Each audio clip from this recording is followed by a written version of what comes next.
We're hot. Mics are hot. We're live. All right. I guess we should start off. Well, I guess technically we should start off with this. Yeah, it is.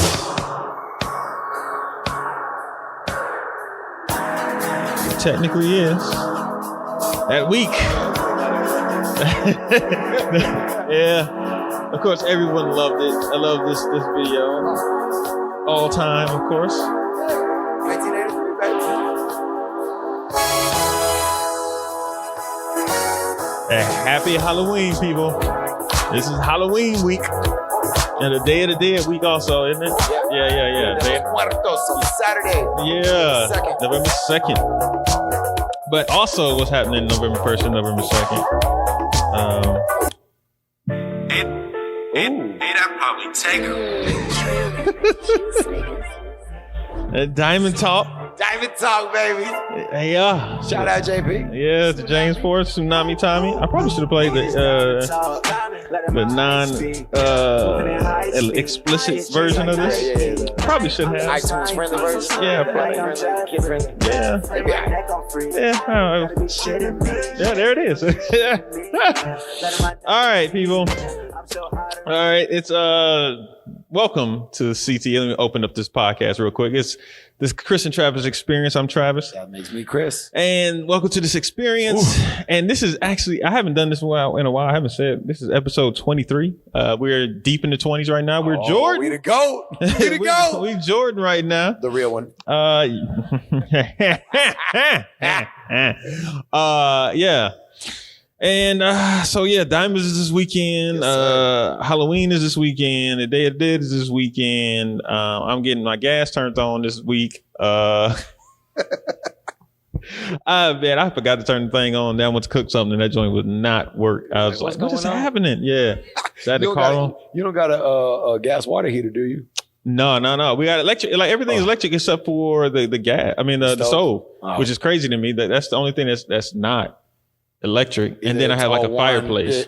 That's gas. Is that gas starting and wood burning, or is it just gas? It's just gas because it's some fake wood in there. Yeah. No, I got it. But yeah, so I was just like, all right, man, let me try. Oh, dang. So hopefully, the guys they came out last Monday on my birthday. I didn't know they were supposed to come out because they didn't really tell me. And then just found a note. Not when I got home. I found it when I got home on Tuesday. So when I got home on Tuesday, I was like, all right. What is this? Exactly. I mean, I was here yesterday. Yeah. I no yesterday. All right. Well, okay. This is I got to wait another couple of days before, and then I just didn't call him. So I called him this morning and was like, hey, I need my gas on because I have a holiday tradition that I do every Halloween. Do you have holiday traditions for Halloween? No. Yeah. Okay. So I can't say. Well, my parents and my grandparents. So my grandparents my grandmother always cooked chili on Halloween. Chili. Oh, I thought you said chillins for a second. No. Sorry, I had to clarify. No, that's New Year's. Chili. Yeah, for sure. Chili was Halloween, and we had chili dogs. So and my dad always made my mom do it, and so it's just kind of been a thing. I just picked up the mantle and ran with it. So I got to make my chili dogs on Halloween. It's Thursday. Yes. That sounds delicious, bro. Yeah, and they come out, and usually, in Michigan it's cold, so it's like Now, hold on. Are you a sweet chili dude? You like a spicy chili dude? Like I'm a spicy chili dude. Okay. Yeah, I'm definitely a spicy chili dude. Like a Skyline chili or like a... No, I haven't. Actually, no, I've never had Skyline chili in Ohio. Yeah, I've never done that. People always talk about it. I just never done it. But because of my stomach issues, I can't do the spicy as much as I want to. But when you do it... Exactly. Right. I do. But I am going to make some chili this weekend. I mean, this Thursday night, whenever, because I told them like, yo, y'all got to come early. Because I think Wednesday I have to, I'm teaching a class on game development. No, nice. In Atlanta. So like all day I'm gonna be gone for that. So I couldn't miss out on that. So I couldn't be home on Wednesday. So I told them, I'm like, man, you just got to be here Thursday. And they were like, all right, cool. Thursday between 8 and 12. Yeah, exactly. So hopefully you on the 8 side. I hope so, man. Like, yeah, I hope so, man. I really hope so, because I don't feel like having to wait all day to 12 and then be sitting there until about 1 or 2. Turn it on and just leave. Yeah, man. Rig you up to the monitor, check your, Yeah, I ain't all that. But what do you got planned for the festivities for Halloween?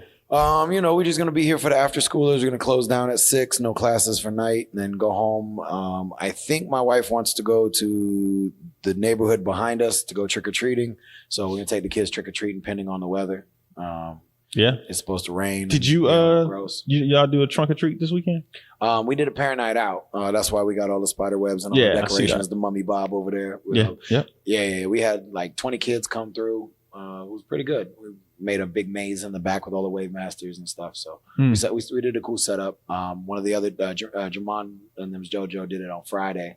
Okay. I'm thinking about depending on what like the weather's like. If the weather gets really bad, I might just do like a trunk or treat kind of event here. Just let all my parents know that hey, kids can still come. We'll get a bunch of candy. All that stuff. Yeah. I gotta go and get some candy so I can do some passing out. I don't even know if the kids are gonna be in the neighborhood. Yeah, I don't know, man. I'm gonna get like one bag, and when they run out, they run out. Like, hey, yeah, right. Yeah, exactly. So now, would you sit there and hand out the candy, or are you the dude that puts the bowl in the front of the door and says, "Please take one"? I hand the candy out. Attaboy. Yeah, no. I hand the candy out. I actually, and we used to do some fun stuff as kids as far as Halloween goes. Like, yes, I used to love Halloween. Yeah, we used to scare people. My dad. Well, there's a few things that happen from Halloween.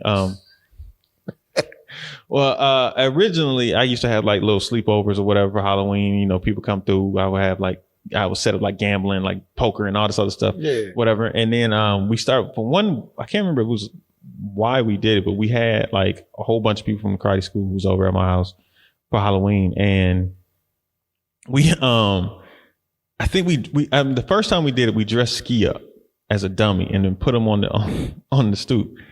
And so when people would come up there, they were like, "Is that dummy real?" Like, no, we passed the candy out. And then once we got enough people up there, Ski would jump up and start. People were jumping off the porch. Oh, yeah. Running. Parents were running. Yeah.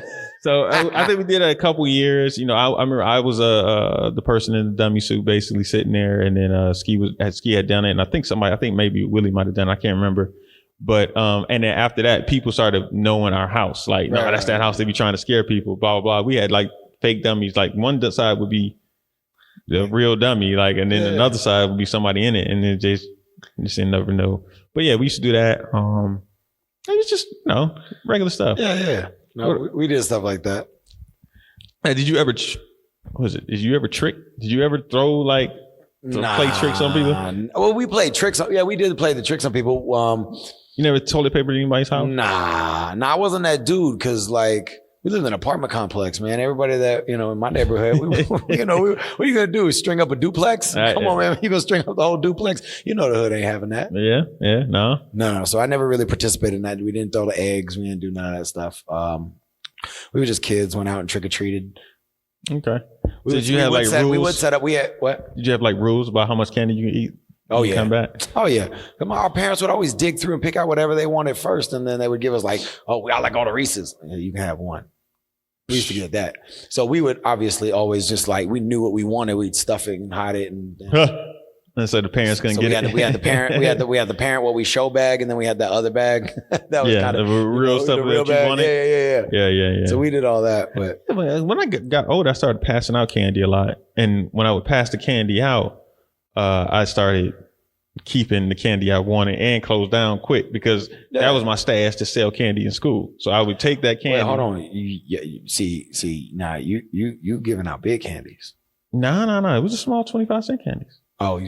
It was still that, but I was still selling them joints at school, just like that's what it 25-cent candies. Like I was making over $100 a week, just like all right.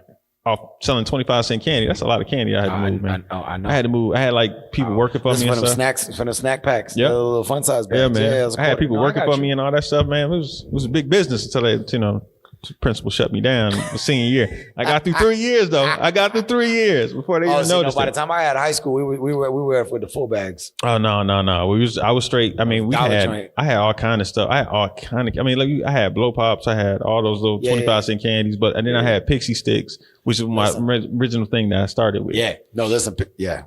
That's like.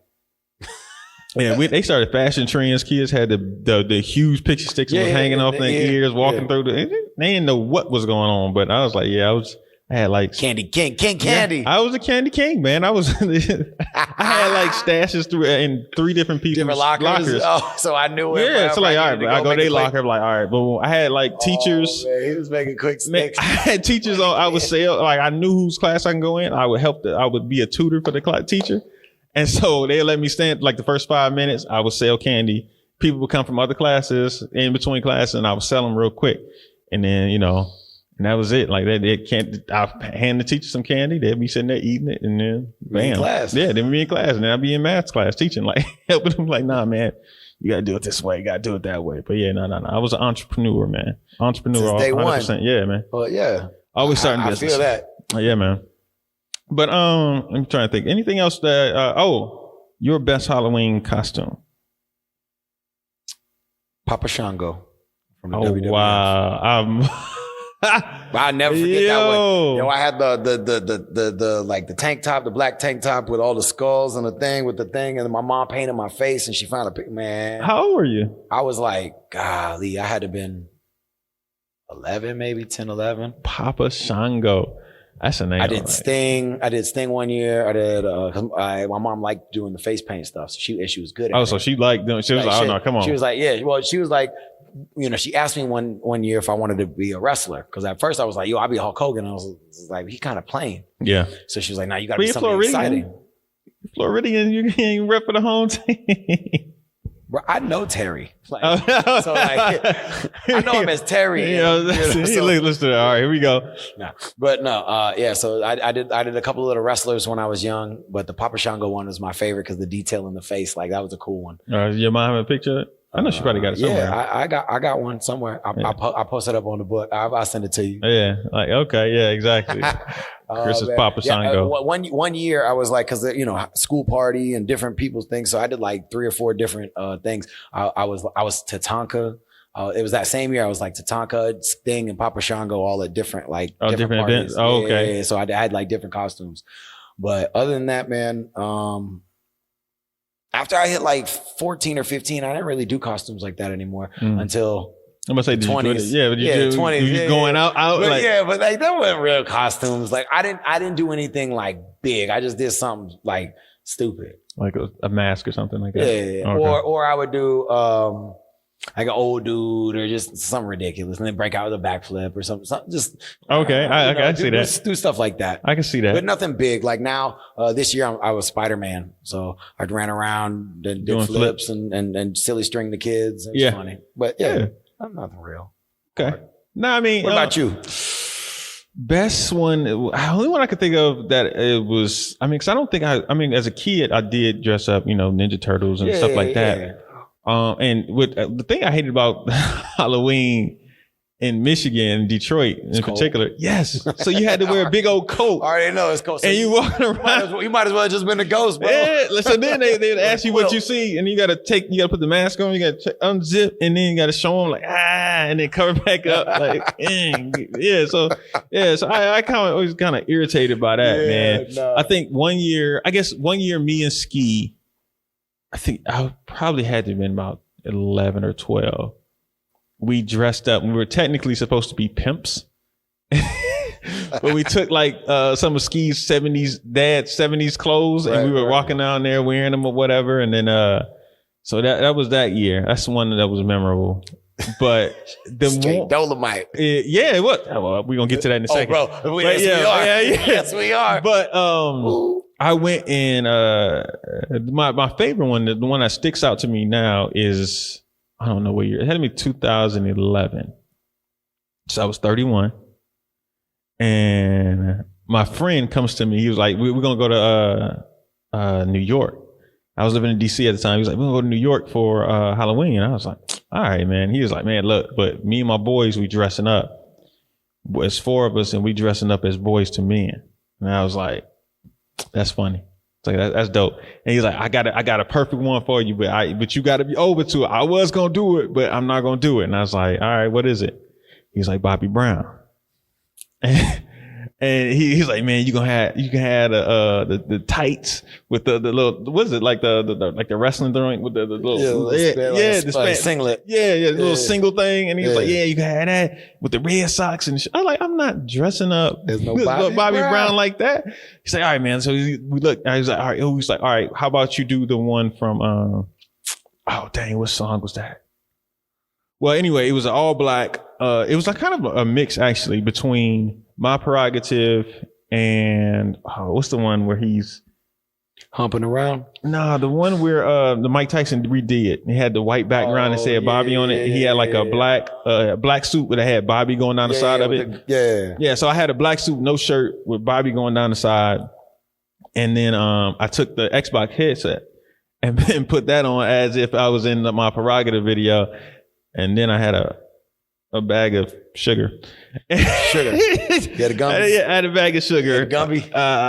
No, I didn't have a Gumby. I couldn't find the Gumby. I tried to find something that would be a Gumby, but I couldn't find it. So I had that, and then we was at a park. We went to a party, and it was like in this vault, right? And so everybody was like, "Oh, you Bobby?" I was like, "Yeah, I'm Bobby." Blah blah blah. And so people kept talking to me about being Bobby Brown, blah blah, right? And they voiced to me. And so at some point during the night, I'm at the bar, and My Prerogative comes on. So everybody in the club turned and looked at me, Bobby. I was like, and I was trying to get my drink, but I hadn't even put the order in. I was like, skip it, let me go. And I turned around and I performed the whole song. I was tired as heck, but I performed the whole song of My Prerogative. I'm scared somebody's gonna pop up with a video with that. But yeah, I was like, if you listening, let me get this. I was up on women like, yo, the girls were they was grinding, they was happy. I was like, all right, man, this is hilarious. But I did a pretty good Bobby Brown impression. I will say that. I embodied the spirit of Bobby Brown on that joint, and I went live. But I would say that was probably my best costume that I did. Yeah. Other than that, I think my dad now, he used to send pictures of him just dressed up and like just completely like decked out the house.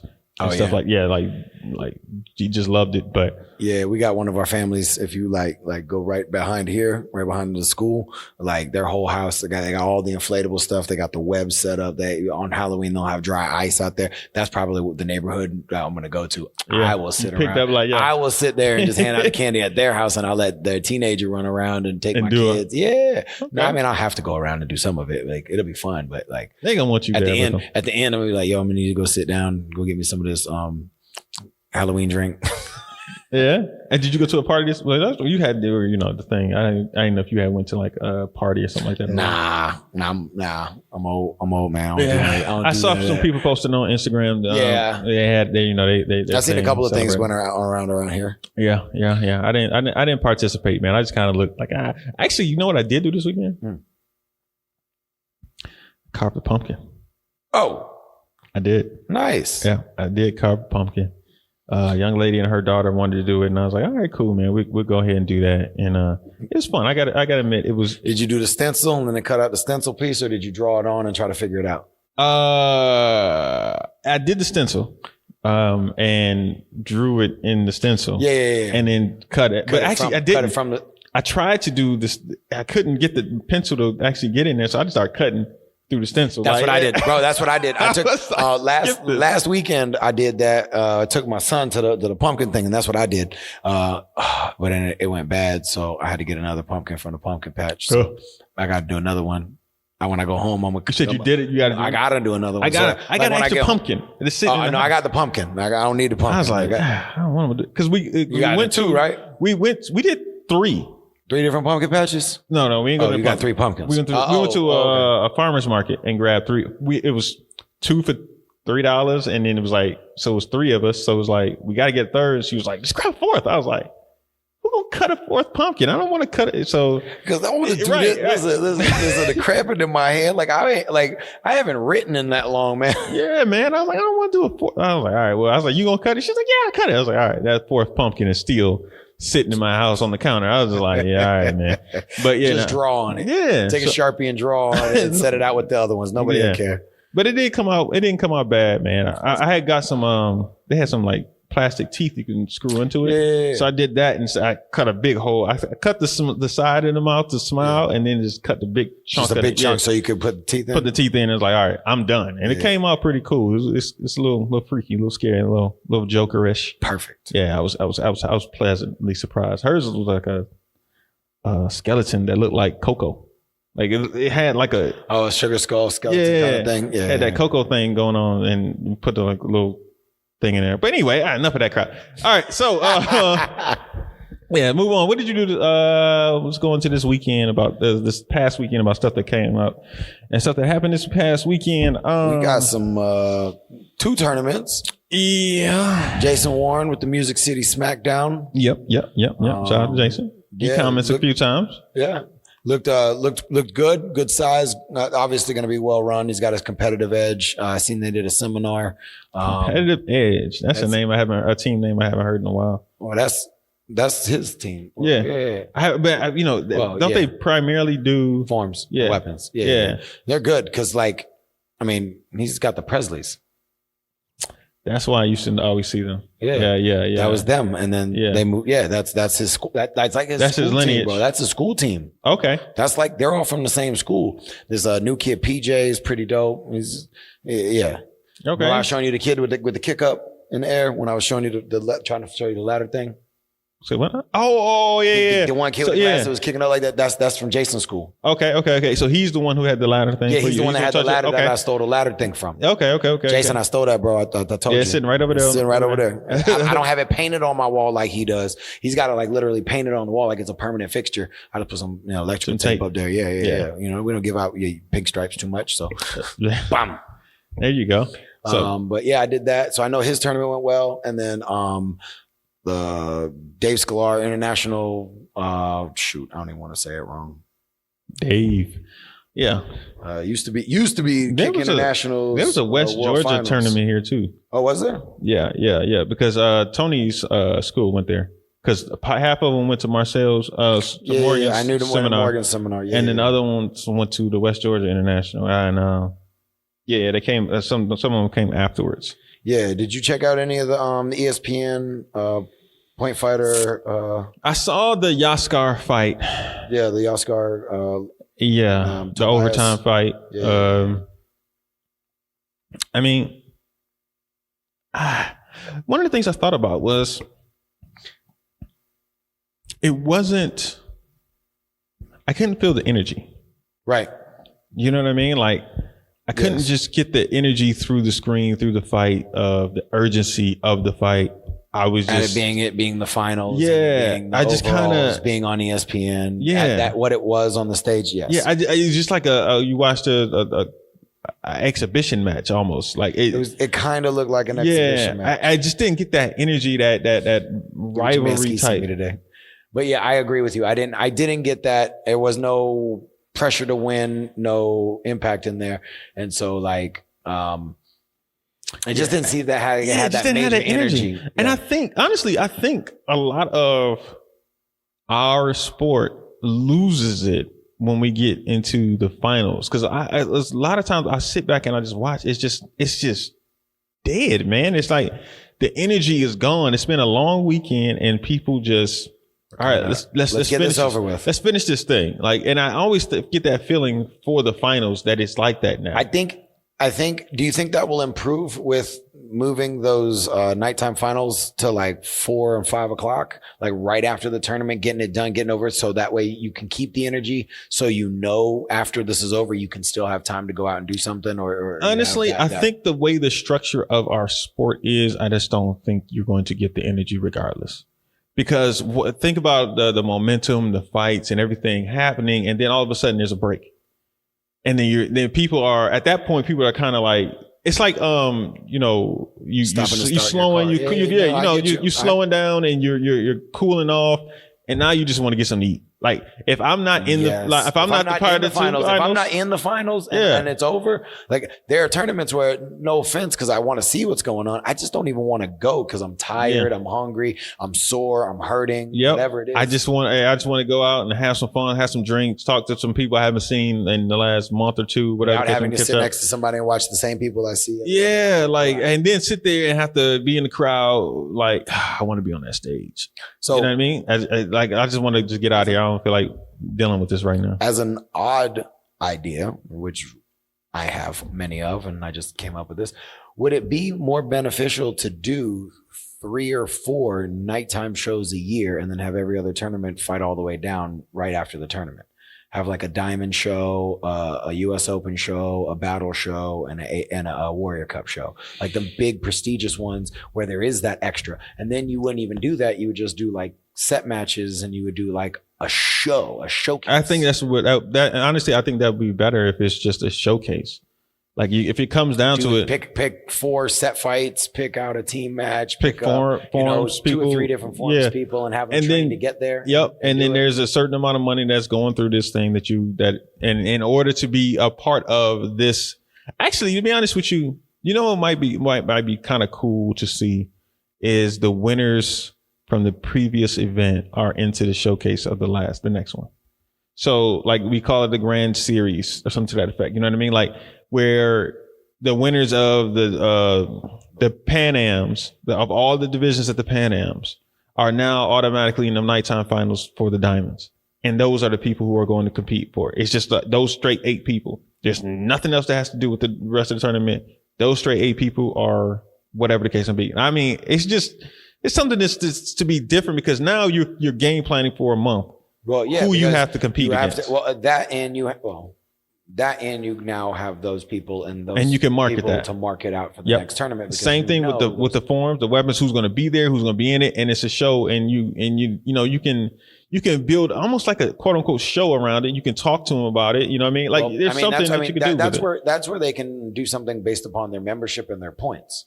Yeah. The top 3 competitors in, this division, or the one competitor from this division can compete for the overall grand based upon this tournament. These are your points. These are what we got going on. Now you have to earn your slot to win those points and win those tournaments to get to that showcase. And then the eight slot people who are already slotted there, that's because one of the biggest things is, what about if somebody doesn't show up? Well, the winner of that division of that day is not automatically in there. If the winner from before doesn't show up, that now gives you the prestige to win in there to go. Now you're going up into that realm, and then you have the opportunity, if you were going to do it to the next tournament, you will have 2 times to be on that final. You'll be on that final. I mean, that's just something that's different that you can actually market, that you can actually have a story behind. Because right now you have the story is who's going to win, who's going to come out of it, who's going to do this, and honestly, if people already know who's going to be competing, you just kind of just like, all right, yeah. It is what it is, but I don't know. I mean, that's just something. That's just really off the top of my head that just came to me that I thought about that. Right. Maybe. And it floats, and it's things like this and discussions like this I had this conversation with Ski earlier. What do you say? Read it. We was talking about. He sent me the video of the hobby horse tournament. He's like, please tell me again why we can't get sport karate on TV. He's like, it's about your marketing. You have to know your market, target your market, highlight rivalries, and create a fan base. The same stuff we've been talking about. So it came down to it like, bro, we're speaking the same language. We got to work on some of these things. So what do we do and who does it? Because it seems like, and we've talked about this before, our generation before us didn't take over the tournaments from the people who were doing the tournaments when they were competing. Now, Mr. Plowden did and tried and has tried several different things to obviously to different successes and whatnot.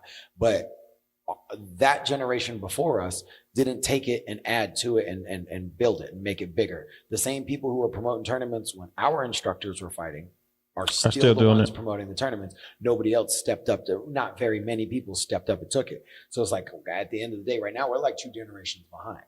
Yeah. So we're going to have to play catch up. And he's like, well, what's it going to take? It's going to take people like you, Los, me, Jeff Doss, Dingman, anybody who's in this younger variety, who's listening, who wants to improve, and we're going to have to do I'm gonna answer it, man, because I don't. Hey, Solar, I'm on doing my podcast right now. and and then hung up. Okay, so back it's gonna be people like us, Josh and Jason and the younger promoters getting together, and it's gonna not have to, we're gonna have to piggyback off each other regionally. We're gonna have to do something different out, and then we're actually gonna have to support each other, and that's gonna be the biggest way to find it. How do we get the local Georgia people to come out and do a Georgia thing? How are we going to get the Florida people to go do it? The only way to get that is to support them. Because if you don't support them, they're not going to support you, and you have to go that. And so it's just, it starts with one thing. Me and you had talked about it. We're not going to talk about it here, but there's some things that I'm working on right now. And actually, because Jeff and Alex, I got to get y'all availability to talk to y'all this weekend about. And actually go about what is the plan for 2020 for us. But anyway, it's just, it's a conversation that a lot of people, I think the generation before us has been scarred to the point where they don't want to have anything to do with it. Absolutely. You know what I mean? Like they just don't want to do it. They don't want to deal with it. They don't want to have anything to do with it. They don't want to move the sport forward. They didn't listen to us when we were here. When we were fighting, we fought for all this stuff before. Yeah. I get it. It just is what it is. You take somebody like Boyce you just say Boyce. Yeah, because everybody, you say Boyce and everybody has a negative thing. It's like this. Like you hear that name, it's like, right, and people try to bring. I had a kid come through the karate school, one of the karate schools that I worked at. His name was Boyce, and every time I said his name, it was just like, just the thought of it, like, all right, Boyce. What's your last name, kid? You're right. I'm not calling you, Boyce. You got a nickname? Yeah, man. Bubba. But yeah, no. But anyway, man. No. So what's going to take us to that? I see people trying. I think people are trying to. But people, what's crazy to me is that people are want to model our sport after a sport that is not succeeding, which is going down. You know what I mean? Like, let's be realistic. The UFC's in trouble. They don't want to say it. UFC's in trouble. Boxing, it's been in trouble for a while, but somehow they still make money. But it's been in trouble for a while. But we keep modeling after these sports that flash in the pan success. Yeah, it burns hot real fast. Right. And honestly, you have to look at the market. You have to look at what drives people. You have to look at what inspires people.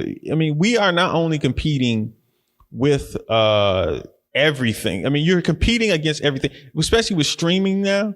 You're competing with that. You're competing not just with what's on ESPN or what's on Fox Sports or I don't know, Vice or whatever, HBO. You're competing with everything. Everybody's attention span, people, they got to go to, they spend time with their family. That's what you're competing against. And if you don't realize that, then, and that you just think, hey, I'm going to throw a karate tournament, everybody come see it and we're going to be on TV. It's like, nah, man. No. How are you going to grow this sport? Why would someone want to watch this sport? Yes. How is putting those two people on TV entertaining for me to watch? Why is Yaskar and Tobias very interesting for me to fight? I didn't see what had led up to it. Being in it, I watched it because it's like, all right, let me see who's going to win.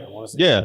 But even in that fight, it was no animosity. It's not like the Yankees versus the Red Sox. There's no story behind it. It's just the young guy versus the old guy. You know what I mean? Fight. Yeah. 18-29 versus 30 and over. Yeah, 30-39. Like, it's like, all right, so I'm supposed to be really impressed. I'm not impressed, but intrigued and want to watch this. At that point, the most compelling thing is the older guy going to be able to beat the younger guy? Or now, as they mentioned and they said it, because Yaskar hasn't lost all year. Right.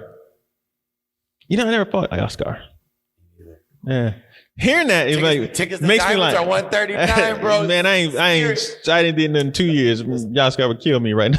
That's what I'm thinking. That's what I'm like, there's no way in the world. I want to go do it, but I'm like, I'm gonna need a Tony Young tournament. I need a lot. A couple local joints. Make sure this hip is all right. But anyway, the other thing that bothered me about that was, and we were talking about this before, is just the fact that they gave away $250 and you're on ESPN. Yeah. What? Yeah. Like I said, it's a building tournament. It's been around for quite a while. They've been doing it for a long time, but it was predominantly a kids tournament for years. It wasn't until recently where they even brought adults into that tournament. So, they're probably just building that all the way up and trying to grow that. Once they get the sponsor, they're on the TV, they start to bring in a little bit more. They'll probably pick it up a little bit. Which for me, if you did an all kids tournament, you put it on ESPN, I'm cool with like, yo, do that. That's dope. Don't bring the adults into it. Just have kids do it. Like, I'm cool with that. That's pretty pretty cool. Probably one of the better ideas. In that. Yeah, like that's pretty cool. Just go ahead and do an all kids tournament. Yeah. You could put that on like an ESPN, not ESPN, a Nickelodeon or a Disney, like it was a Wild and Crazy Kids. Yeah. Do it with kids. If you really think into a show and have No, I ain't gonna say it. I just thought about something. I thought about it. I was like, yo, that might be pretty dope if I did that. Let me see if I can sell that. All right, never mind. Let's change the subject.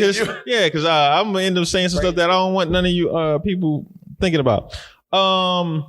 Because some of y'all probably got better connections than I do, and y'all get it done faster than me. But you're not taking my idea and doing that. They have me sitting there looking like I am about a lot of different things. Yeah, a couple of different things. At least two. Yeah, I'm like, yo, like it is what it is. But anyway. Morgan's seminar went pretty well. As I changed the subject. It was good. Yeah. Segue into that. Yeah, they came out. Marcel and them. I had brought her down. I got to see her Saturday. I went by there and spent pretty much. I got there like 11:30. Started at 11. Yep. Stayed there the whole time. Watched them.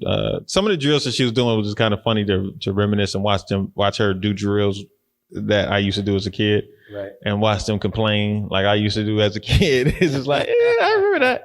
Yeah, as soon as I saw one of the drills, I'm like, all right, I know what the next two drills are going to be based upon this. Yeah, and so I was happy that you were right. Yep, yeah, I was right. I was right. And then when she did one, I was like, she lined them up a certain way. I was like, A side, B side. Okay, all right, here we go.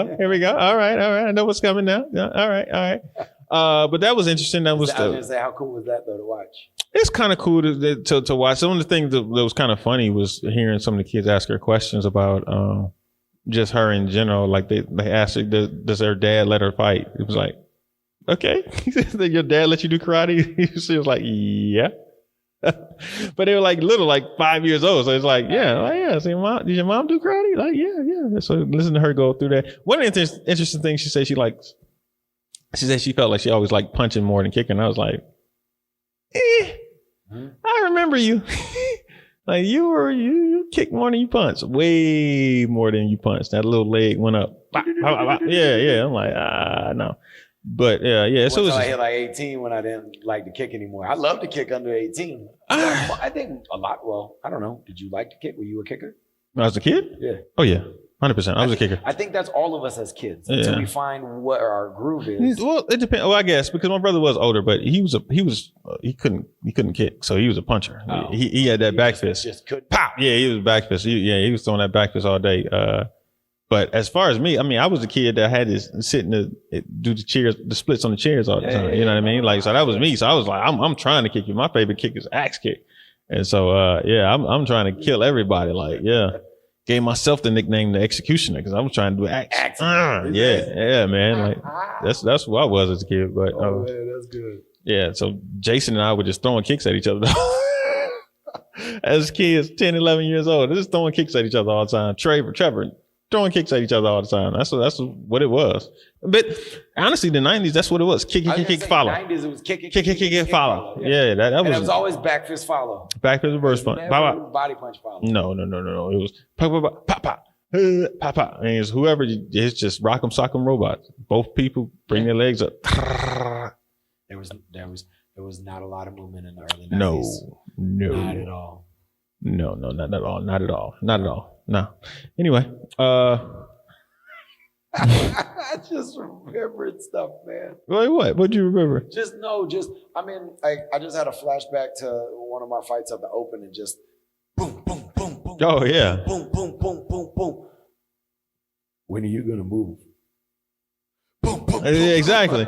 He's like, you're going to move? You're going to shoot some angles? You're going to do something? Y'all just rock 'em, sock 'em robots. Just nope. Nope. That's one of us is going to get to 5 first. Yeah, that's exactly what it is. Like, yo, I'm a high volume fighter. Like, that's just what it was. Yeah. And not till later in life did I learn that, oh, yeah, we only got to win by 1. Like, Alex and Jeff were talking about kicking last week. And they mentioned some people said that people shouldn't stretch. Have you heard that? They say don't stretch? Yes. What is this? I actually just had a conversation with Devin about this yesterday. Different types of stretching does different types of things. Obviously, you have static stretching where you're holding and you're doing and you're elongating and you're making it open out like a full split. And then you're having your ballistic stretching where you're swinging and tensing up those muscles.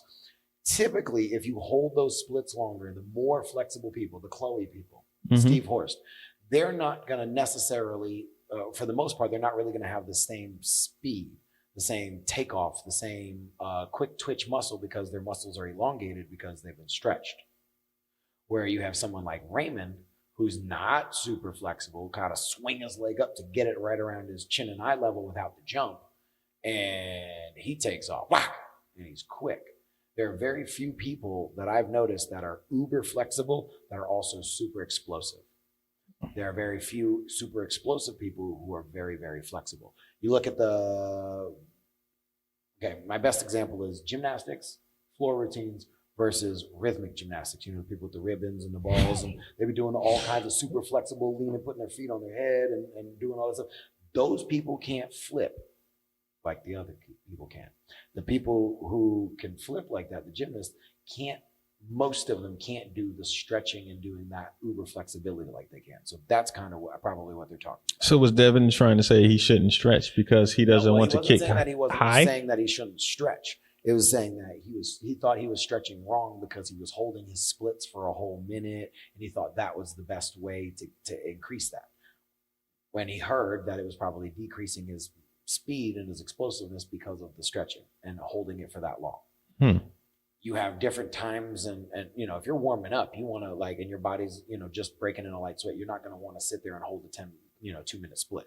Okay. At the end of your workout, you're not going to want to do leg swings because you're already, built up and hot. You're going to want to absorb that. So you got to find when and how you want to stretch. Okay. Yes. Stretching and kicking and how you do that is very different. Because Jeff is uber flexible, right? Yes. Jeff's not the best jumper. Correct. Probably because he can kick his legs so far and they can go out so much that they never really went pop up. Okay. And it's just one of those things. I've noticed more of the super flexible men kickers, Jeff, Steve Horst, are not the best acrobatic, tricking, jumping people. You do have people like Jason, who's pretty flexible. Yeah. And can jump like Jason. You have freaks. Yeah.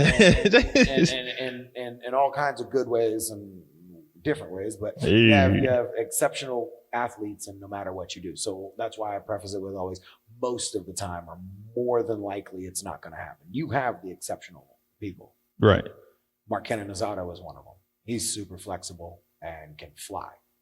Mark. But for the most part, that's not going to happen. An unflexible person trying to increase their long-range split and stay as fast isn't going to quite be the same. Is Mark extreme or creative?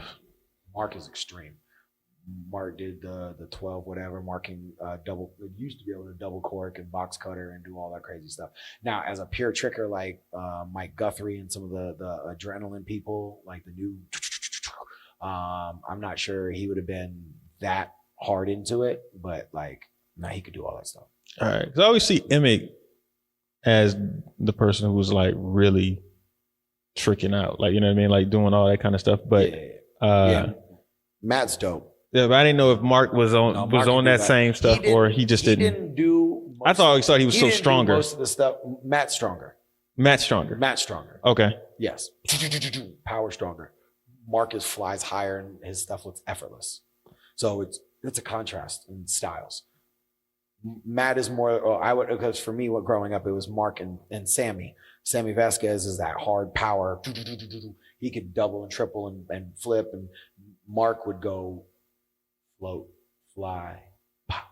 And it was just real pretty and elegant. And Sammy was just raw, the beast. So that's kind of where I would put Matt. Matt's a little cleaner than Sammy, but that's that. Okay. But no, Mark could do all that stuff. He was like Marcel. Most of the stuff that he could do, he just didn't do it in tournaments. Yeah. No. But that's the different era. They didn't need to do all that. They had their own like signature thing that they would do. Terada would do the multiple kick and the Terada swipe. Mark would always do like the Spider-Man thing. He would do the stick side kick. He would do the high 720.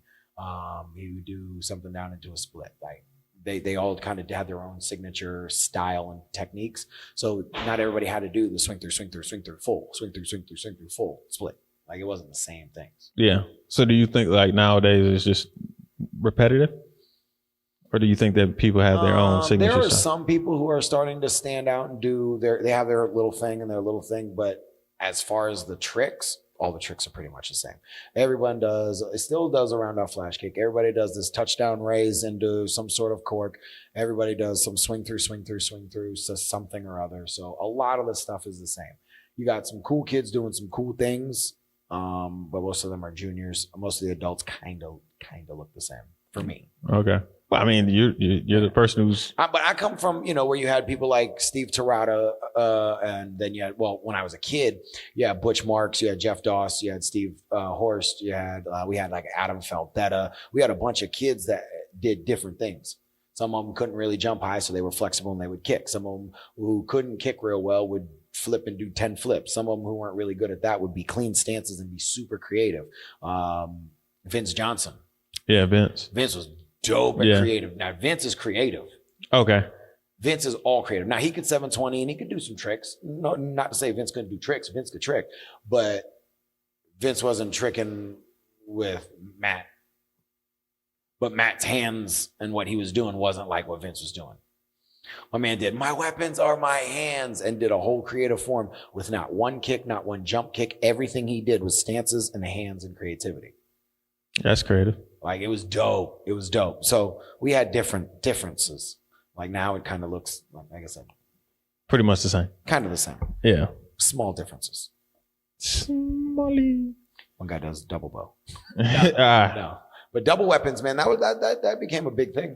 Kalman kind of. Yeah, when he brought two swords out, swords, and it was like Musashi. So yeah, no, that was dope. Next thing on the docket is Lima. Oh, your boy. Shout out Douglas Lima, right up here, Gwinnett, ATT, right up the street. That's in Lawrenceville. Lawrenceville. It's like 45 minutes, an hour away. Yeah. He 5 rounds of just whooping on Rory McDonald. Like it was. Not only did he get paid his purse, he got paid $1 million for winning the Grand Prix. Hey, had your boy 50 spraying champagne. Yeah, he did. And people wonder why he don't want to go to the UFC. Well, I mean, yeah, why? His brother's in the UFC. How's his brother doing? Good, he's doing well. Moving up the rankings, I think he's probably in the top 10 now. Okay. Diego Lima. Yeah, they're dope. They're good dudes. Now, talking about leg kicks, if there's one dude I don't really want to be leg kicked close to my weight, Douglas Lima. Bro, listen. Well, yeah. No, sir. That dude kicks. And it was weird because, like, when we were talking about his fight leading up with MVP, it was kind of one of those weird things where it's like, it depends. And it all depends on who gets their game off. If Venom can close in the gap and create that space before that, it's going to be great. If Douglas could keep that space and then find the rhythm in between the space and closing that gap as he closes the gap, and that's what happened. Yep. He closed the gap, and then when he went down, he didn't. He closed the shop. But yeah, no, that was dope. Won that cool $1 million. Other than that, though, I wasn't really impressed with the Bellator card. I actually didn't watch the card. I watched, of course, like the highlights. Yeah, the next day. Lil Kimbo fought. Little Kimbo? Kevin Ferguson Jr. Is that Kimbo's son? His son. Yeah, his actual son, Junior. Actual Junior. He won. It's not bad. Got better wrestling than his dad. I mean, he was getting tired. That's why I was like, he got better knees than his dad too. God. Yeah, like. But you know what's funny? His brother, Ronnie Slice? Ronnie Ferguson. Ronnie Ferguson is an Olympic judo competitor. So he got his own brother.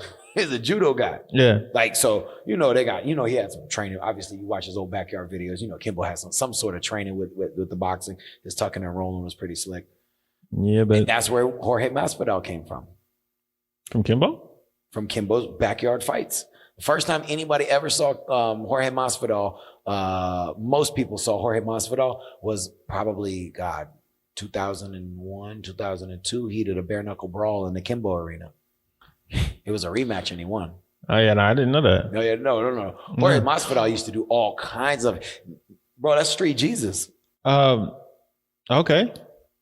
And I'm glad, man, I missed out that we didn't get a chance to wrap it up with Mallory about that, with the fight, how it was off and now it's back on. And then that's why I'm saying we want to get down with that. I was about to ask you about that. The BMF fight? Yeah. Jorge Masvidal and Nate Diaz? Yeah. It was gonna be off. Nate he sent out a tweet or whatever he did saying he sent out a note. Was it? Well, what? It was a note. It was like with the iPad notes on the yellow page. Yeah, and inside of the app, and then posted it to. It's something. I think he did a screenshot out of it, and then posted it to Twitter. Yeah, my man said he got popped for some sort of illegal steroids, something that was on the banned PD. And now, after him calling everybody else out on steroids, and if that's true, I don't know, because right now what it said was it was a different substance that isn't a performance enhancer, but it is on the illegal substances. So they retested him and everything is okay, or they retested the sample B and it was okay. So now they're going to let him fight again. When is it? When is that fight? 244, UFC 244. Is it January? I wanted to say it was, January. Yeah. But I'm not sure. Let me check that. Yeah, so I was kind of shocked. I was like, as soon as I saw it come across my screen, I was like, I gotta ask. I gotta ask Chris about this. The New York State Athletic Commission clears Nate Diaz the fight.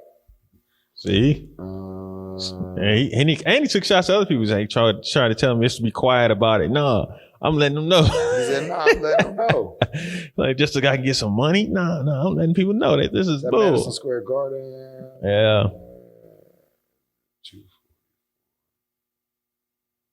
It is what it is, people. But yeah, I'm kind of looking forward to that one. That's one of the fights I'm looking forward to. I think does Canelo fight this weekend? Does he fight this weekend or next weekend? I don't know. I keep seeing all the dang ads on my timeline. I'm about over that. I mean, November 2nd.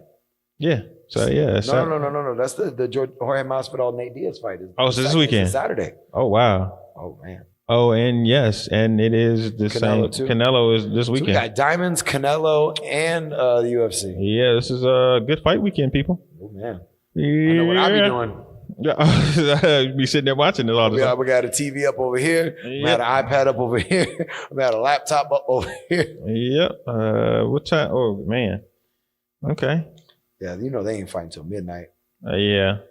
But I've been watching Canelo and just kind of been looking like, whoa, Canelo look kind of big. Oh, my dude's coming back fighting. I didn't know Derek Lewis was fighting. Derek Lewis is fighting? Derek Lewis is fighting. Okay. You know who Derek Lewis is? No. Oh, the Black Beast.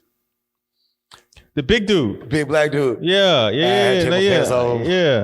remember him. Yeah, I do. My man said, I called my man Troy. He said, can't let exactly. Yeah, I remember. Yeah, he was wilding out. Shoot, I won't fight for no title with no cardio like this. Yeah, exactly. Yeah, I remember him. He's fighting again. Yeah, I love him. I hope his cardio better. But my man's got one of the. He got one of the best Instagrams out of all fighters. Did he lose recently? Yeah, he lost to Who did he just lose to? Yeah, he I lost. He lost the title fight to. I thought he DC. lost the before. He lost to DC. Okay. Yeah. Yeah, because I remember saying, like, oh, that's the dude who said he wasn't ready for a title fight. He lost. Okay. Yep. And he was right. He was right. Yeah. I still don't understand this Kovalev. I guess Canelo ain't had too many people to fight. He doesn't have anybody left. No, who wants to fight Canelo at this point? I mean, to go up that, exactly. Kovalev is big, man. Like, Kovalev's big. Yeah, he's searching. He's searching for somebody to bring some. I think that's what they're doing. They're searching to find international because he knows he's on the zone now, the DAZN or whatever it is. But so I'm assuming that he has to. They need to do something to bring people in to watch. And they said, all right, let's get Kovalev, and we'll get the Mexicans and we'll get the Russians. I guess the Eastern Bloc, the Ukraine. Where's Kovalev from? He's from somewhere over there. What was I saying? Yeah, he's from somewhere over there. I can't remember. Old USSR? Yeah, so yeah, exactly. One of them countries that used to be in the USSR.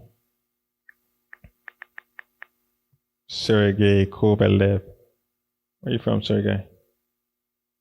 Yeah, he's Russian. That's all it says. He lost 2 in a row. Derek Lewis lost 2 in a row. He lost to Junior Dos Santos. That was probably the other one. Yeah, that's the one I saw. Yeah, that was after he lost to Cormier. Oh, okay.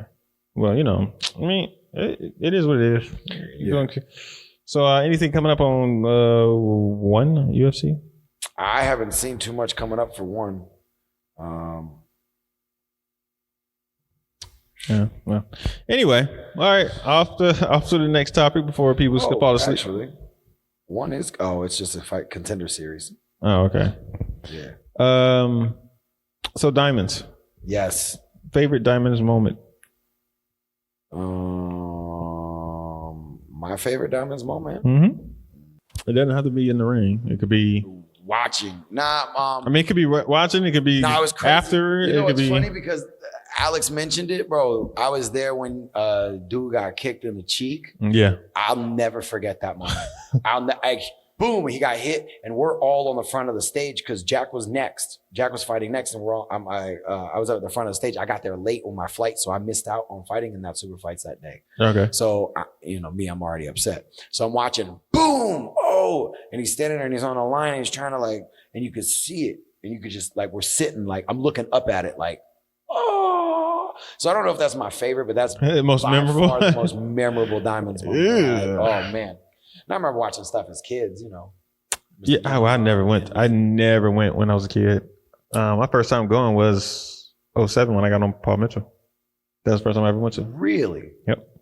I had never gone. 2004, 2005, I want to say 2007 or 2008. No, 2009. It was 2009 when we picked up Willie and Jamal and them. Those were my only 3 years there. 2004, 2005, and 2009. Yeah, of course I went 2007, 2008. 2009 and 10. My God. I went to war with Jason, and I lost by 1 to Jason in the super fights, and Jamal beat him right afterwards. And then I watched Wally put up one of the videos of the Diamonds things, and all the highlights in that video were Jason, when the 3 head kicks that Jason hit me with. I was like, Wiley, bro, why you do me like that, guy? And it was overtime, and I was actually winning by 1. It was overtime. We were tied, and I went to go throw a fake and a right hand, and he went to throw a punch and then slipped an axe kick up. And as I was coming down, it just caught me, and I hit my knee. No, I was up by 1 because I hit my knee. He got the 2 points for the kick and 1 point for my hand and my knee hitting the floor. Oh, wow. It was a 3-point swing, and he won. Yikes. Yeah, but no, that was probably my favorite fighting moment, in the ring, because I wanted that one. That was his first year when he left the All-Stars and went to Full Circle. So I wanted that one. Yeah, that was a good year. I'm trying to think. I fought Dingman that year in super fights. A word? Yeah. No, I actually, all of them are blur to me as far as the Diamonds go. Yeah, I honestly don't remember much about the Diamonds besides being there. I remember seeing Alex Lane win his first one. I remember him sitting there afterwards after he had won it. But that's it, man. I honestly do not remember. And I remember being there because I remember one year, I think the first year I went there, I was sitting and I think I was in the airport with Ray. and we were just kind of sitting there talking, and it was something to the fact about him and Trevor and who had the most diamonds.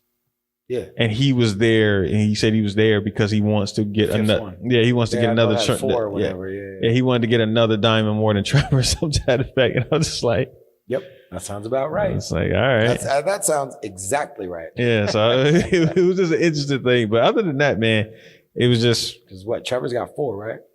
I honestly don't remember. Oh. I know they got the website up. I could probably pick it up. Yeah, I'm not that. I want to do that. I guess because this is the Diamonds Week. I did post something from Ray and Preston's. I saw that.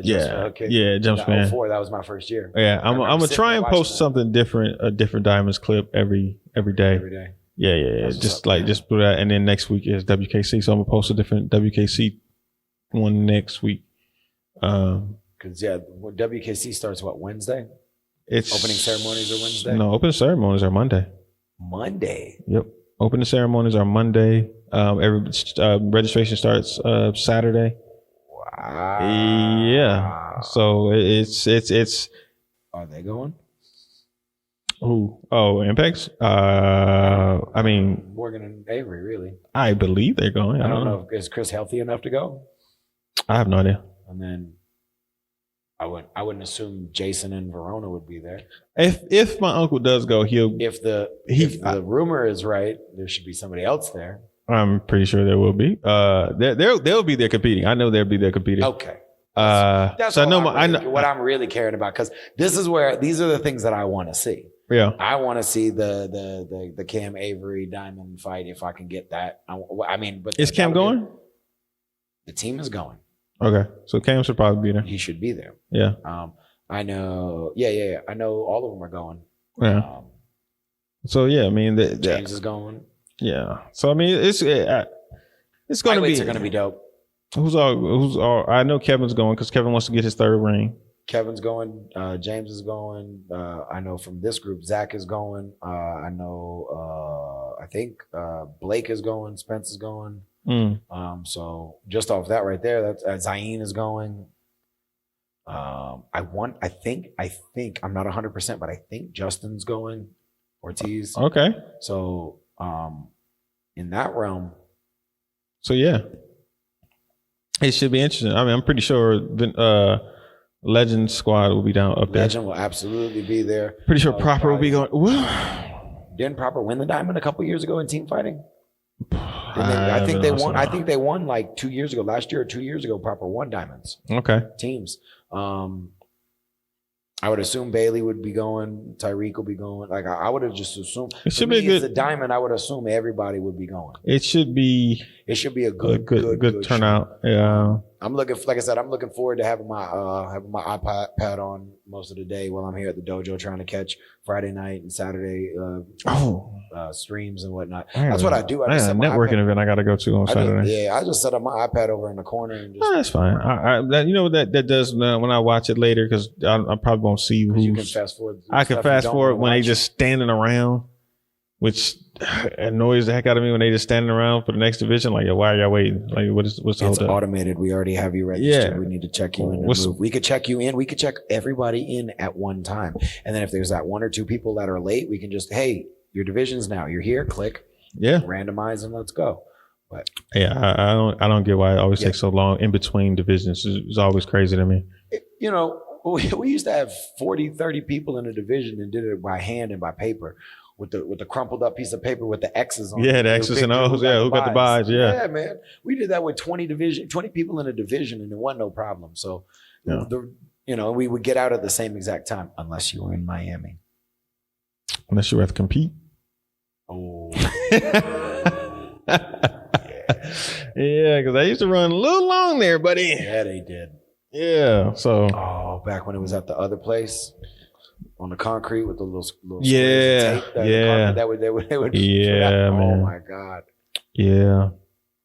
Oh, that was the worst.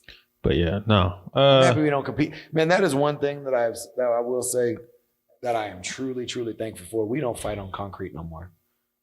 I don't mind the gym floors. They got a little give, but when we used to fight in like the basements of the Omni over here in Atlanta, and we'd be on the concrete floor. The U.S. Open, when it was at the convention center when I was a kid, they gave the underbelts the carpet floors, but all the black belts would all be over in the main stage where there was all concrete too. I am glad there are mats everywhere now, as opposed to like the hard gym floor. But since there are mats, you want sweeps? I want sweeps. Yeah. I want base leg sweeps. Yeah, it should be legal now. The reason we have headgears and not sweeping and throwing before was because the injury that you could hit when you hit the ground. Now you have math people. And I actually brought that up to when I did my event a couple years ago. Yeah. And I wanted base leg sweeps. And some people were like, oh, no, base leg sweep. I don't want base leg sweep. I'm like, why not? Like, we do karate, people. Yeah, well, why not? Again, this is where I say sports. The sport element of something has kind of taken a little bit over the actual application of it. Like, okay, so I use the analogy through judo. I used to be a huge fan of judo. I'm still a fan of judo. I was about to say used to? I'm still a fan of judo. I'm just not as big because in competition now, they've changed the rules so much for safety that you can't do the big ippon throws as much. You can't grab onto the who? The ippon, full point throws. The biggie? Big ippon. Okay. The big ippon. I was like, wait, what? There's a big pun. All right. Capadonna. Yeah. Biggie all together. Wait. What did you say? So, all right. You can't do the huge ippon throws, the full point end of the match. When your legs go over your head and I land on top of you, that's it. One throw. The whole fight's done. Okay. You just got yoked. But you can't do that where you grab a hold of the leg and do it. They took out a lot of the nawaza, the ground fighting, the jiu-jitsu part of it. So it's all pinning now. There's a couple of like where they'll let you go for a little bit, but it's just so different. Jiu-jitsu. Just real quick. Okay. Real quickly, what is the difference between judo and jiu-jitsu? Judo predominantly is the throwing ability to get them to the ground and then finish them when they're on the ground. Jiu-jitsu is to drag them on the ground to where size doesn't really matter as much, and the smaller man who has the better technique can strangle or choke or break through the arms of the bigger man. So jiu-jitsu is pretty much ground and judo is throwing you to the ground. And then finishing through the ground. And it all comes from Kano, which the original judo was basically karate with punches and kicks and defending and throwing and taking down and then pinning on the ground. That jujutsu was... Jujutsu! Yes. Okay. That was the original, the original mixed martial arts. Well, old school karate did throws and all that stuff. We do all that stuff. Yeah. If you do that kind of karate. But it all came from that. And it just came out from Kano, the judo guy. And he taught the Helio Gracie and Carlson went over there and learned, and a couple other people brought it back, turned it in Brazilian, and did that. Okay.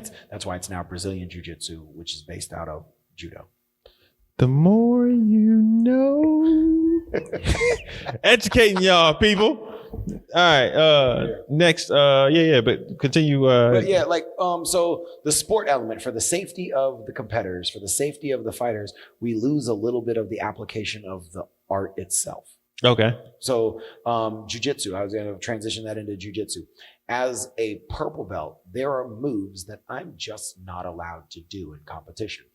I'm not allowed to do knee bars. I'm not allowed to do bicep slicers. I can't really mess and attack your feet other than a straight ankle lock. In the gi, you're technically not allowed to do a heel hook. So there are limitations and rules set. When there are limitations and rules set, people only teach to those rules and they lose the other 70% of the martial art that can be used. So let me ask you, so is it because you are at this level, that means you can't learn these things, or you learn them and you just can't apply them in the sport? Different instructors believe different things. So I know certain instructors who, if you're not allowed to do it in competition, I'm not even going to bother wasting my time teaching this to you. So they're teaching to competition. Teaching to the competition. Again, that's where I say the sport element loses some of the real application element that you can have. And that's what a lot of the traditional practitioners have always complained about sport karate. You know, you lose this, you can't do this, you can't do that. Well, we understand that. But when you're taking and changing fighting for the safety of fighting, kind of loses, the essence of fighting. Okay. Then that's kind of what I'm saying. So you're going to have people who don't teach base leg sweeps. You know how many karate schools have never taught a sweep in their life? Do you know how applicable a sweep is in real martial arts, in real combat situations? I could fill a book with some schools where they haven't taught their students, but and that's what I'm saying. And some of it is for commercialism, for money. Yeah. Some of it is for they are a competitive school and they only teach to what is competitive. Yeah. Some it's all kid based and it's only going to teach what's going to be effective for kids. Because I know a lot of people that don't teach like a hammerlock or an eye gouge, and they don't teach that because their student base is under 15. They're not going to really need, you're not going to teach a 7-year-old an eye gouge and a headbutt. Commercial. Now, Mr. Walker teaches that if none of these moves work and what I'm teaching you doesn't work, remember there are 3 vital targets of the body, the eyes, the throat, and the groin. If you hit one of those things, the rest of this move will work. You light them up. The eyes, boys. Hey, bro, I said that the other day and only one person got it. We watched that movie in the back. Yeah, 3 ninjas. Yeah. The eyes. Yeah, that one little kid, the little pudgy one, just kept kicking the kid. Tum-tum. Yeah, tum-tum. Come on, man. Rocky called tum-tum. Oh, Rocky loves him. Yeah. That's one of my favorite karate movies. The 3 Ninjas. Did you Blackish is doing a Halloween episode tomorrow, and Deion Cole is dressed up as Sho'nuff. I'd seen it. I was like, yo. I seen a picture on the gram. I said he nailed it. I was ready for this. He nailed it. Yes. He nailed it. I'm recording. Well, I'm recording it anyway, but I'm recording. If I wasn't watching the show, I would watch the show just for that. Yeah, I could see it. There was a dude at Comic-Con, not Comic-Con, Dragon Con when we went. There was a dude dressed up as Sho'nuff. He had the boom. He had an 80s box too. Really? He had D batteries in that joint. Like, man, it was heavy on his shoulder. Yeah. He was walking around. I was like, I wish they really did do that remake. Yeah, I really wish they would have done that. Who? We talked about this. Who what? Who's Sho'nuff? Hey man, I'm big enough to be Sho'nuff, man. I don't care what nobody say. I'm big enough to be Sho'nuff, man. Like, yo, I can play Sho'nuff, man. Hey, yo, look, he ain't got to have the Jericho this time. He can have a bald head and a beard. Yeah, and I would definitely play Sho'nuff, man. Like, yo. Get it all glassed out. Yeah, exactly, man. Like, oh, yeah. I'll do something with it. Y'all figure it out. Funny. But yeah, I would definitely want to play Sho'nuff or Beast. Yeah, I would love to play Beast or Sho'nuff. One of them. I gotta be the Asian dude then. Yeah. Not knowing how to fight. Johnny. Yeah, Johnny. Yeah, it was Johnny. But okay, now the key is who's gonna be Ernie Reyes Jr. I don't know. I don't know. What kid would be good enough to be Ernie Reyes Jr.? Whatchamacallit is his son? Junior's kid. Okay. It's Junior's kid. Okay. I know who you're talking about too. X. Yeah. Xavier Saliente. The X-Man. Yeah, I can see that. Yeah, that'd be dope, man. That'd be super dope. We could do a sport karate movie. Hey, yeah. What? Actually. I know some things. Well, actually, we can do all that right here in Atlanta. I know. Like literally, like just come up with shoot the whole doggone thing. Like, yo, that'd be. There's a couple of abandoned buildings that we can go shoot in. Hey man, look, but like hit Mark up, like yo, Mark, you wanna be time act? Yeah, like look, man, we can pull this out, man. I'm like, yeah, exactly. I'll shoot everything. I got a couple 4Ks. All right, we can do all of this. Yeah, like. Got a couple of equipment. Yo, just do it for the internet. Martial Arts Internet Network. Yeah. Watch out, people. Listen. We might be shooting The Last Dragon.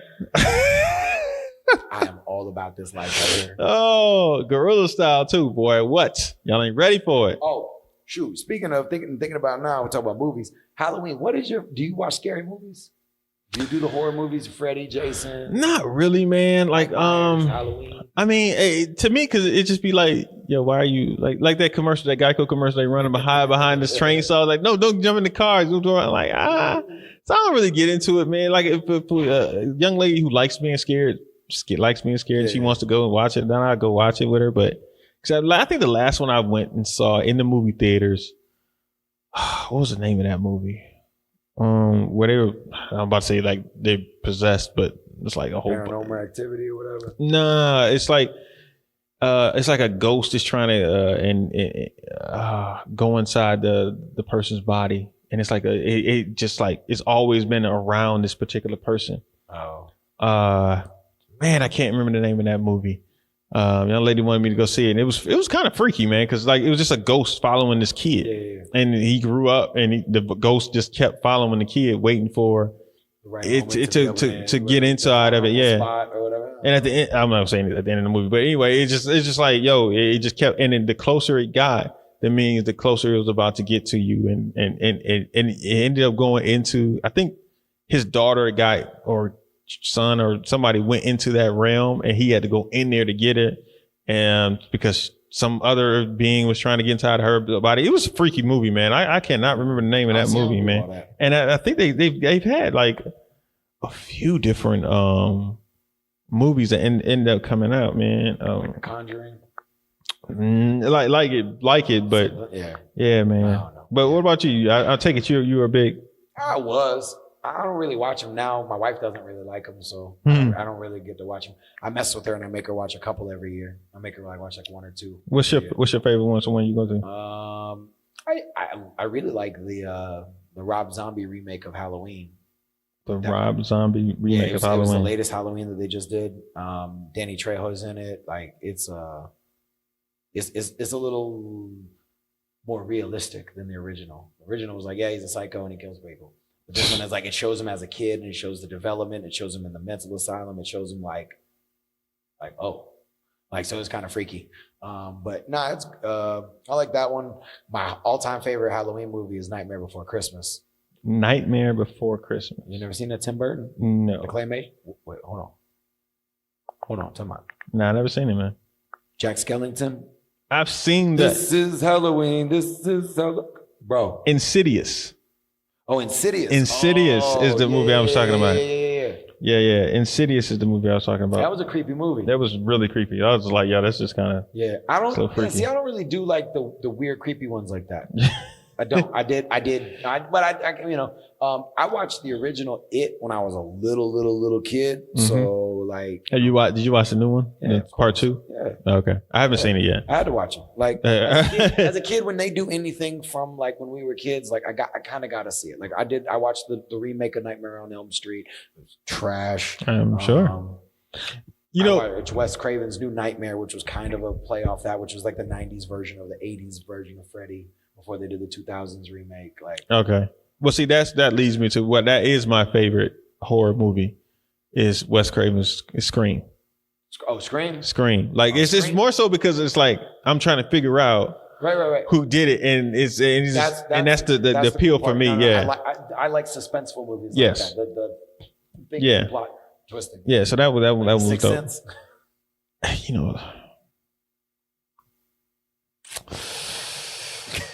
So I haven't actually ever seen The Sixth Sense. But you know everything about it. Right? Of course, yeah. Like, there's no point. I saw it. I saw parts of it. Like one day, it was like on TV, I think, and I was watching it. And I just remember Bruce walking with the little kid and talking to him or something like that. Yeah. And but I already knew what was going on, so it's kind of like, there's no point. It kind of ruined it, but it was what it is. I went and saw it in the theater, and I called out the ending.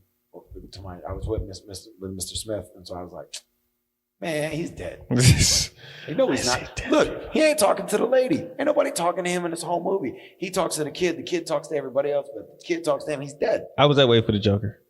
Yeah. I was that way in the Joker movie. Oh, listen, yeah.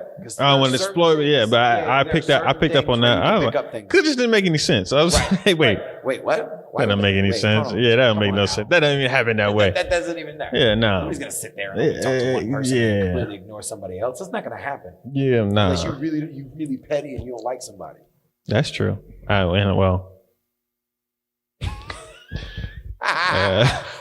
can do that. I could be petty. I can definitely do that. Oh yeah, absolutely. But not for the whole movie. Not everybody's gonna snuff them. No, that's true. You're not that big of that guy. No, not at all, man. Like, if somebody talks to me, I'm gonna talk to them. Like that's the funny thing. But I think people think I'm a lot meaner than I really am. A lot of times standoffish. Yeah, I just don't say anything. I'm just not the initiator. Like, if somebody else initiates a conversation with me, if I like them, Right. Or if I don't know anything about them, then I have the conversation with them. But if I don't like you and you initiate a conversation with me or you're annoying me, you're getting, I'm just going to be like, nah, yeah. It's cool. I don't feel like being rude and yelling at you about how stupid you are. Just get real short and like, all right, man, I'm gonna go over here now and find some excuse to get up and leave you and let you sit there and think about how horrible of a person you are.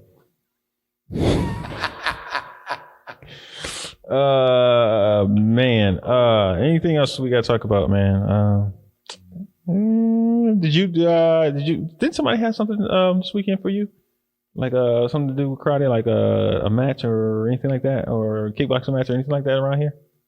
No? Okay. I thought for some reason I thought that you might have had something. I sent out the thing at my jiu-jitsu school. We had a seminar. We had a jiu-jitsu seminar from this guy Abrao, black belt he lives in Miami. He's from Brazil, where my instructor's from. They're from the same city. Okay. So they know each other really well. So we brought him up to do a little seminar workshop thing, but I didn't make it out. Yeah. I was doing parent night out setups and all kinds of stuff. And then you're like, I'm about to go sit down. So have the cravings started yet? A little bit. We're out of the first trimester, I think, or we'll be out of it in like a week or something like that. So she's starting to know what she wants. Yeah. I love this part of my life. Really? I love this part. You love this part of your life? This is the one part of my life where I gotta go, hey, baby, are you hungry? Yes. What do you want? I want this, and this. All right. Oh, man, let's go. Now, it's a little bit more driving. Yes. Because she wants a Whopper. Gotta go. With Checkers fries. Okay. I like it. And some like Zaxby sweet tea. Like it's got to, or like Publix. Like it's got to be like, okay. You know what we talking about on sweet tea. On some NT. It's tight. Yeah. So, I get it. I actually kind of like that. I'm good with all of this. I can get, because I don't do Burger King that much, but I love me some Checkers. Yeah. I don't care what nobody's saying. It's so ghetto. Is it one around here? Oh, it's a couple miles up. But yeah, 575. Man, we didn't close by 575 over here? Yeah, man, it's 8 miles. Okay, now I'm not going 8 miles. I know you're not going 8 miles. There's one. I thought you said a couple miles, like 2 miles. All right, I can do that. 8 miles. No, I'm good. No. You get it 575. I'm not going anywhere near 575. I'm off 285. I know where you at, man. This is in Atlanta. This is an Atlanta talk right now. People are like, what are you talking about? I'm like, hey, yo. Yeah, it's far. Like, I take 75. Yeah, I'll be way out the way. And at what? 9:30 at night in the burbs of Atlanta and Georgia? No, my black butt is sticking to the roads that I know. Yeah, I'm not. No, I'm not. No. I'm sticking on the highway. Let me get home safe. 400, 285. Let's go. Yeah, it's so super dark. Nah, man. I'm not.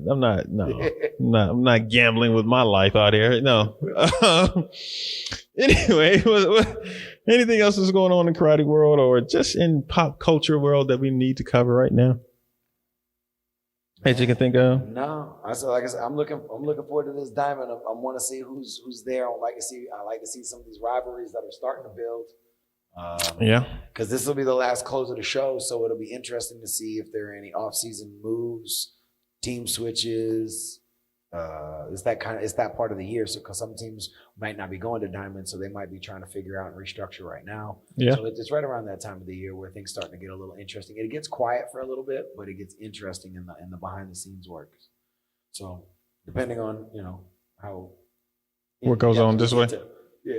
Well, I mean, diamonds might depend on how things happen.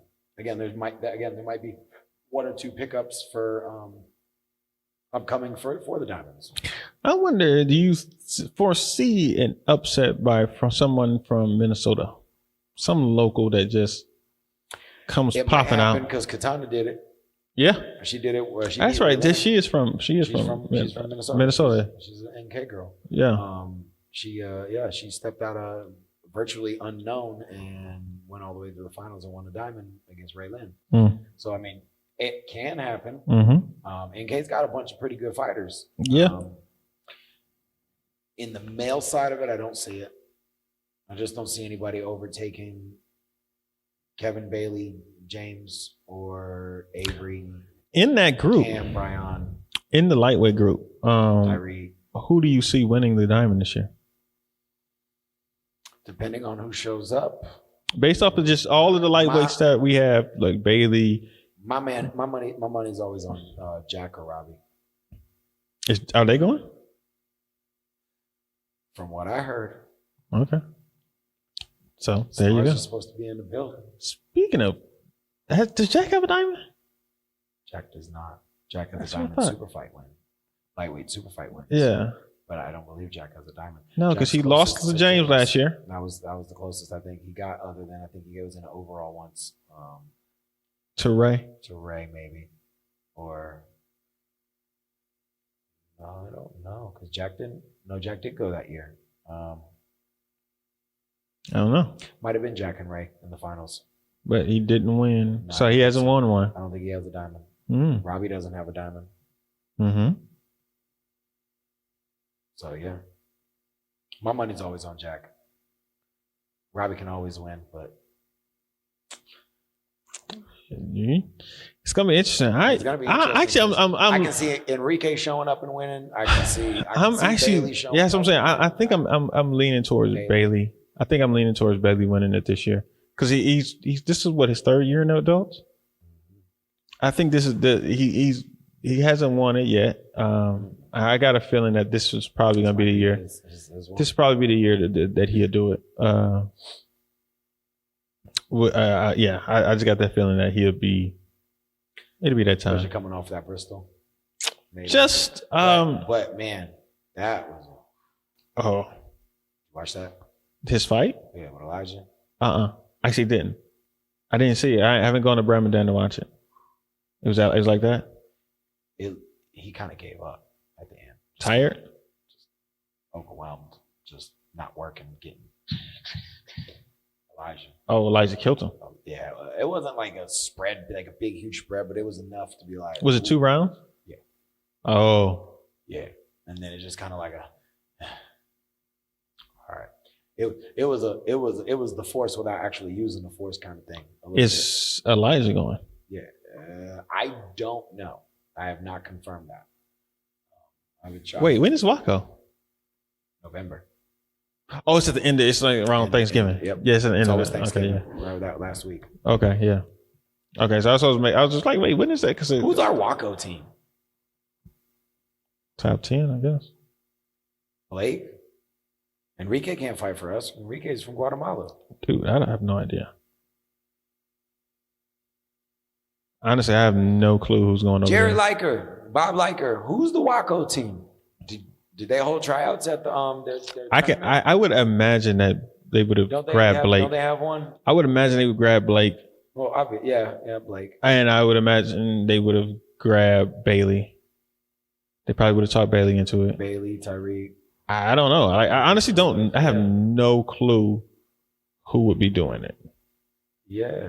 I had a little bit of a conversation with Kevin because I thought Kevin was going to do it because Kevin was close with them. Are they just asking people or are they? Because I didn't hear anything about a tryout. I know they had something for a tryout at Liker's other tournament, the Twin Cities or whatever, the one they do. In Kansas City? Kansas City, yeah, that tournament. I think they did something then.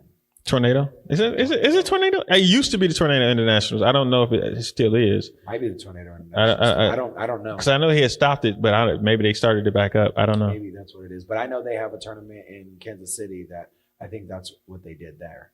Okay. But like I said, man, it's crazy because internationally, Waco is the biggest organization. Yeah. WKC follows, but then stateside, WKC is by far the biggest following, and I haven't really heard anything about Waco since Hugh and Raymond don't have it anymore. And to be honest with you, I never really heard about Waco. I mean, I'm not saying I didn't heard about it, but I mean, I knew Waco. I knew they had it at the tryouts, but whatever the tryouts up at Rhode Island. But since the 90s, really, I haven't really heard too much. Not since but 95, 97? Yeah, 97. And then I know 99 they had one. And then after that, it was like, I just didn't hear about it. It was like people were going and they were competing. it was almost like you just got picked on the squad, and that was That's what it was. It was that was what America's problem, or the people's problem with Don was. Don would just pick people. Yeah. There were no tryouts. It was just, I'll take you. Hey, do you want to go? Shoot, that's how I got to go. But I've only been to one Waco. I got to go to Waco in 2011, and I got called the Thursday before we left. We left on a Wednesday. I got called the Thursday before. Hey, do you think you want to be able to do this? And then I got a call from Ross saying, hey, it's me, like Chris Rapold, like we need some fighters to go try to do this team thing. Just, come do it. All right, cool. I'll go do it. Whatever. Hey, look, man. But one of the things with that Waco, I guess we'll talk. Well, we'll say that one because we run up against time. But the thing about Waco to me is, I don't want to go to Poland. I don't want to go to. See, I do. I want to go to every country I can go to. I want to be able to get out of my country. I want to be able to go see what other people are doing. I want to see the culture. I want to see everything. Because Waco is a week-long event. Yeah. So it's not like going to Austria, flying in, Thursday morning, weighing in Thursday night, fighting, teaching a seminar Friday, fighting Friday, Saturday, and then leaving Sunday night. I just never hear of them doing it any place I want to go. Yeah. It's like a Serbia or something. Yeah, like I said, it's not a place I want to go. In Budapest. I wanted to go to Hungary. Warsaw, Poland is dope. Poland is cool. You can go to Prague in the Czech. Maybe Prague. I can see Prague, but they did it one year. I think they did it in like Copenhagen, Denmark. I go to Denmark. I'd go to Norway. I would go to all those snowy countries for the week. Enjoy the snow, complain about it a little bit, but then go home with that cultural experience. I'm not a vacationist, I'm a traveler.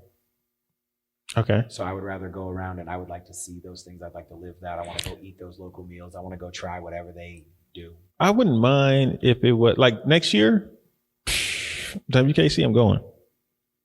It's in Spain. It's in Madrid. Oh, yeah. I was going to say WKU is in Toronto. Yeah. I'd go to Spain. I'm going to Spain next year. Yeah, I'm going to Spain next year. You're going to coach? I coach. I'm done fighting, man. I'm completely done. Like, I'm so happy not competing. Like, I'm just chilling. Like, Alex asked me that before, and he's like, how are you, like, just content with it? I was like, I'm cool. Don't have it at all. You did so much, and you've touched everything. So. Yeah, I'm just kind of like, I don't have to do it. I'm good. See, I'm still at the point where I get the itch every once in a while, but then it kind of goes away.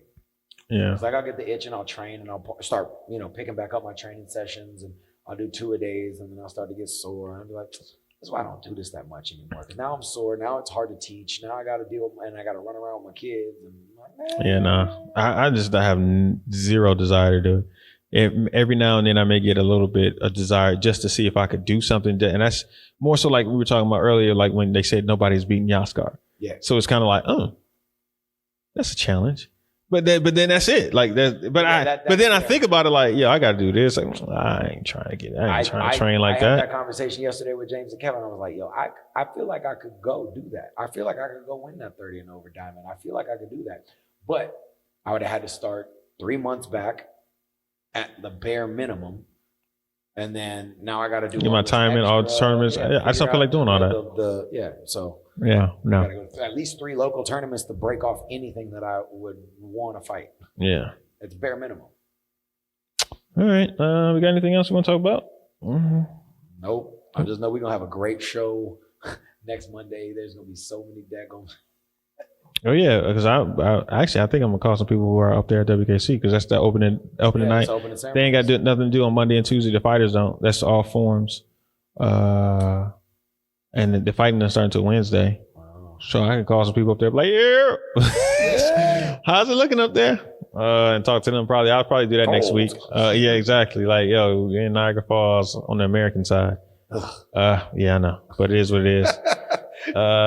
Bring your passport, drive across the street. Oh yeah, that's exactly what a lot of people are gonna do, man. Like, just go right across the street. I would never stay across the street because it's more expensive. And and they got all the taxes. I did once. 17% liquor tax and all that jazz.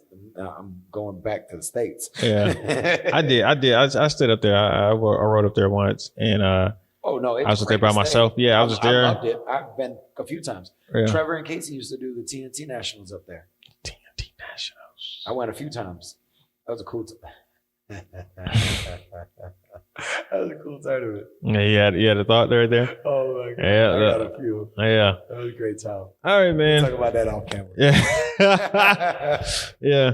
Well, that's it for this week. See y'all. Oh, wait, we got to go out. Close out the show. Yeah, I got to close out the show. Come on, man. Why everything got to be good? I don't know. What did I start this thing with? Oh. I'd probably take her. With James Poor and Tsunami Tommy. Trying to go get that another diamond. Yeah, that's what he's trying to go. I saw he was training everything, getting ready to go out there. Okay, yeah, all right. So they were getting ready for y'all going out there, man. But so till next week, man, we'll see y'all. And yeah, have fun with that.